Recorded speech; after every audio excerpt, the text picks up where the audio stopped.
Hello guys, welcome back. आज की video में हम डिस्कस करने जा रहे हैं पाइथन में जो लूप्स होते हैं उनके बारे में। सो आई होप पाइथन की जो अभी तक की प्लेलिस्ट में हमने वीडियोस बनाई हैं आप वो सब देख कर आए होंगे।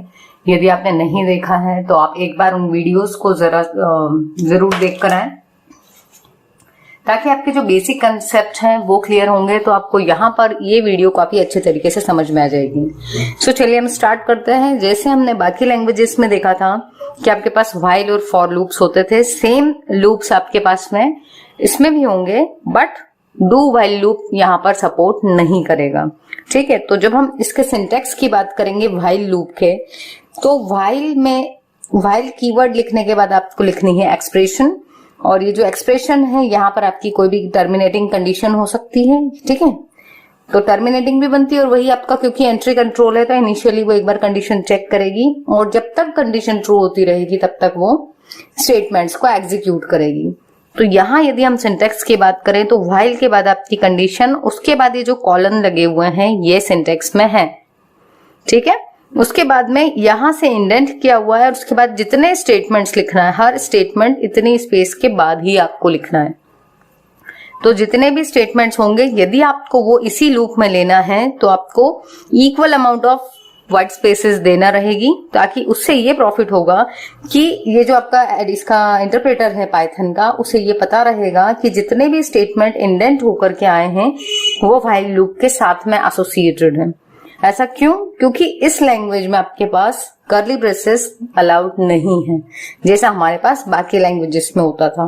तो क्योंकि वहां पर कर्ली ब्रैकेट्स थे तो इंडेंटेशन की नीड वहां नहीं थी, बट यहाँ इंडेंटेशन ही ये स्पेसिफाई करेगा कि कितने स्टेटमेंट्स आपके इस ब्लॉक के अंदर एग्जिस्ट करेंगे। तो यहाँ पर क्या है, हम एक एग्जाम्पल ले रहे हैं जहां पे हमने काउंट नाम का वेरिएबल ले लिया है जिसकी इनिशियल वैल्यू मैंने 0 रख दी है।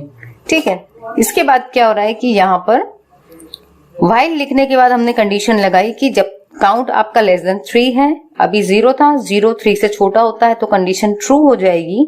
यहाँ पर आएंगे, यहाँ हमने काउंट को 1 से इंक्रीमेंट कर लिया है और हेलो वर्ल्ड को प्रिंट करवा दिया है। ठीक है, अब एक चीज मैं और बता दूं आपको, क्योंकि यहाँ पर हमने ये देखा है count equals to count plus 1, तो इसके साथ ही मैं आपको ये बताना चाहूंगी यहाँ पर कि पाइथन में इंक्रीमेंट और decrement operator are not supported. तो आई प्लस प्लस या काउंट प्लस प्लस अगर हम लिखते तो एरर आ जाती, क्योंकि यहाँ पर वो सपोर्ट नहीं किया जाता है।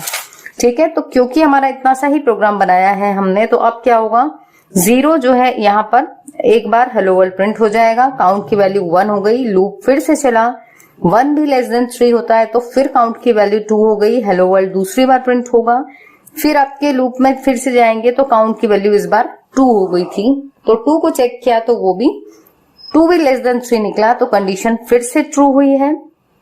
अब काउंट की वैल्यू हो गई 3 और तीसरी बार हेलो वर्ल्ड प्रिंट हो गया। अब क्योंकि काउंट 3 हो चुका है तो हम जब फिर से लूप में आएंगे तो 3 लेस देन 3 कंडीशन फॉल्स हो जाएगी और यहाँ पर आपका जो प्रोग्राम है वो हॉल्ट हो जाएगा।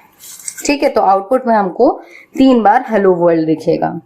ठीक है, तो ये था हमारा व्हाइल लूप।